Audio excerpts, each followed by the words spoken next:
Hey, what's up, guys? Got this International Pro Star here today. It's got a Cummins isx15. It's a 2014-2015, I believe. And we have a check engine light for fault code 4726. So let's get into the diagnosing on this one. I always save my work orders. It's very important to save them. You never know what might happen, but just always save the work orders. So we go to fault codes. We have that 4726 inactive. Engine fuel leakage, data valid but above normal operating range. Severe level moderately. So this code pretty much is just telling us right here. If we go to quick serve, we go to the troubleshooting on it. It's just telling us fuel rail pressure decay has been detected. Engine may run rough, may stop running, may not start, or may be difficult to start.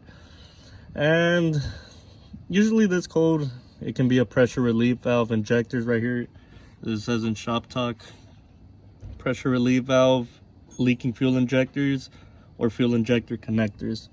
So when you go to the troubleshooting on it, it says check for primary fault codes, which we check if we have any of those fault codes active, which we don't. And then it asks you to check for fuel injector return flow. So we pretty much have our hoses set up for the injectors to measure the return on them. We have this hose going into the injectors and also to the pressure relief valve to see where it's coming from. We're about to run some diagnostic tests right now, and I'll keep you guys updated. All right, guys, so what you guys want to do is hit start right here. The fuel pressure is going to rise right now.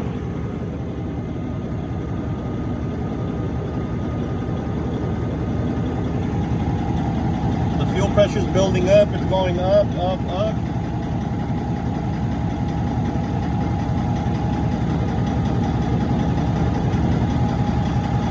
Let it build all the way to 29,000 psi. See right there, there's a problem already. You guys see how it dropped on fuel pressure? It shouldn't be doing that. It should go up consistent to 29,000 psi. So it's gonna go up again. We'll wait for the 29,000 psi.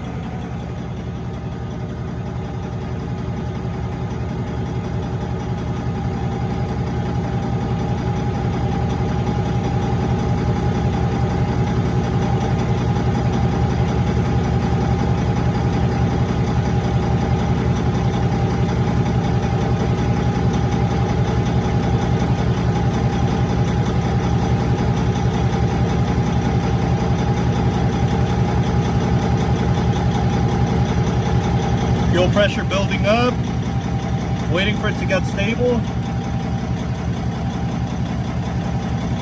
Right there, test running, so we're gonna go. Then what you want to do is go over here, go to your fuel line, and measure. It's about a minute, so I'm gonna set my phone for 1 minute. What you want to do is grab your cup.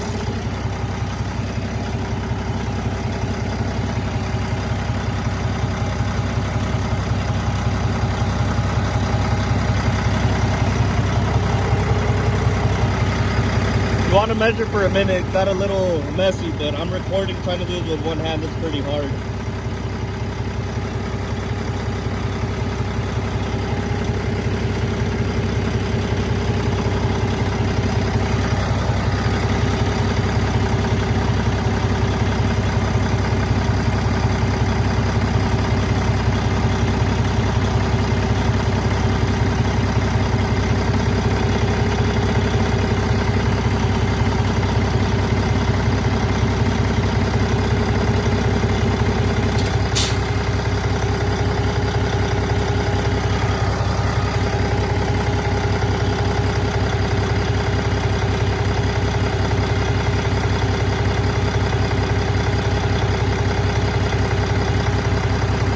There goes a minute.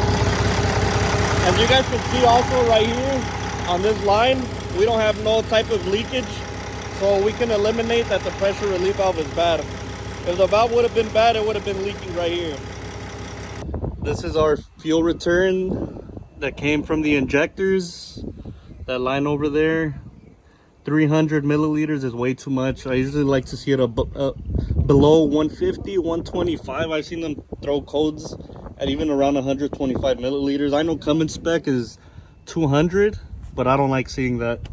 So what we're gonna do now is plug injectors. So take out the fuel lines for number 1, 2, 3, 4, 5, and 6, and see which one's the one causing the return of fuel. So we're gonna start off with number 1, do this test again, and see if it goes below 125, 150. So we took out all the injector lines, tested one by one, and then number 1, when I blocked it off, ran the DK test, ran it for a minute, measured return. This is how much we got. Way better than the other one, less than 100. That's what I like to see.